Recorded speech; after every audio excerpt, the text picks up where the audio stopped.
Tapi ada syarat yang harus kamu penuhi.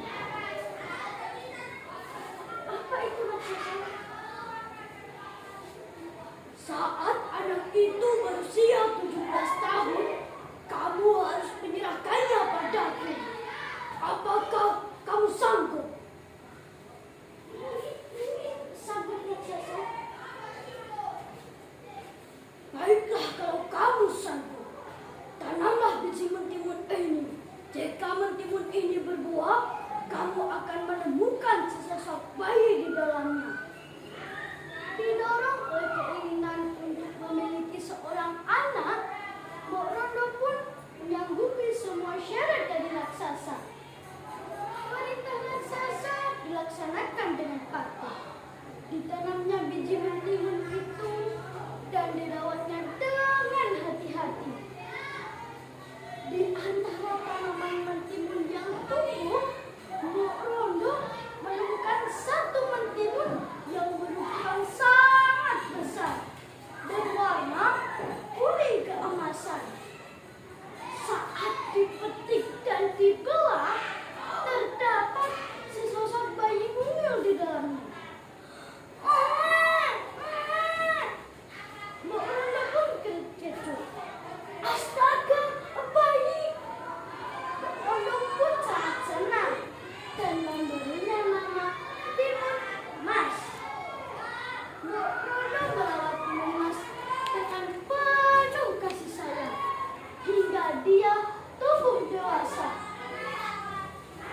Timun Mas tumbuh menjadi gadis yang cantik. Mbok Rondo sangat sayang dan bangga padanya. Akan tetapi Mbok Rondo merasa ketakutan dan sedih mengingat Timun Mas kini berusia 17 tahun. Tidak lama lagi dia harus menyerahkan Timun Mas kepada raksasa. Mbok Rondo pun mencari cara agar Timun Mas terbebas dari raksasa. Kemudian ia menemui seorang petapa untuk meminta bantuannya. Sang petapa memberi 3 bungkusan kepada Mbok Rondo yang berisi biji mentimun, jarum, garam, dan terasi.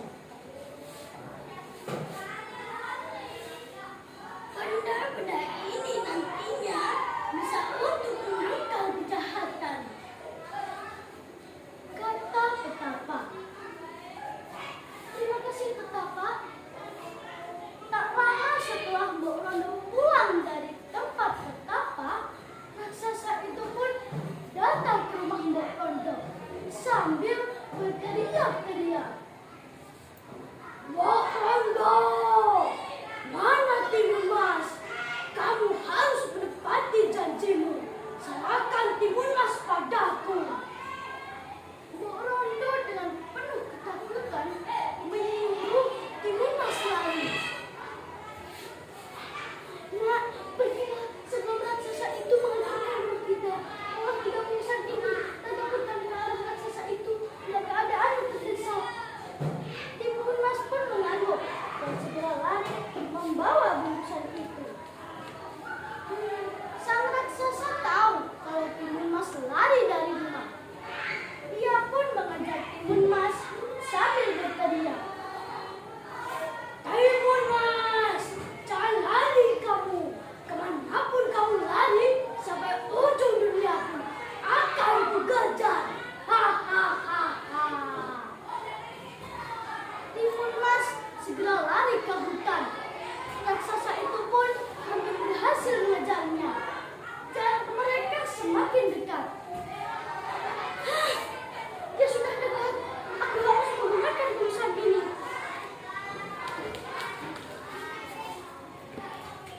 Timun Mas segera menaburkan biji mentimun. Dalam sekejap terbentanglah kebun mentimun yang berbuah sangat banyak. Apa ini? Kebun mentimun? Raksasa berhenti dan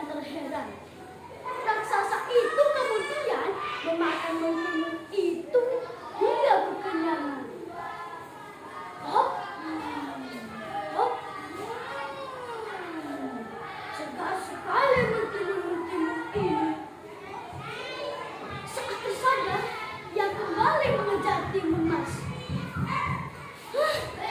Dia masih mengejarku. Aku harus cepat. Timun Mas berlari sambil terkagum. Jarak raksasa semakin dekat dan Timun Mas semakin kelelahan. Kemudian Timun Mas menaburkan bungkusan kedua yang berisi jarum. Aku gunakan bungkusan kedua. Tiba-tiba tanaman bambu tumbuh dengan lebatnya. Tanaman bambu itu menghambat langkah raksasa. Kakinya berdarah tertusuk bambu. Aduh, kakiku tertusuk. Raksasa mengelak kesakitan. Namun, raksasa tidak menyerah. Meski terluka, ia masih terus mengejar Timun Mas. Aku tidak akan berhenti sebelum dapat menangkapmu, Timun Mas. Teriak raksasa sambil menahan rasa sakit. Timun Mas hampir saja tertangkap oleh raksasa. Saat jarak mereka hanya tinggal beberapa langkah, Timun Mas menaburkan bungkusan terakhir yang berisi garam dan terasi. Dia semakin dekat. Aku tidak punya pilihan lain. Ini yang terakhir. Seketika terbentanglah lautan yang sangat dalam dan luas. Tidak, aku tidak bisa. Raksasa itu pun tidak mampu melintas dan berakhir tenggelam ke dasar laut. Timun Mas berhasil selamat dari kejaran raksasa itu. Timun Mas kembali pulang dan hidup bahagia bersama Mbok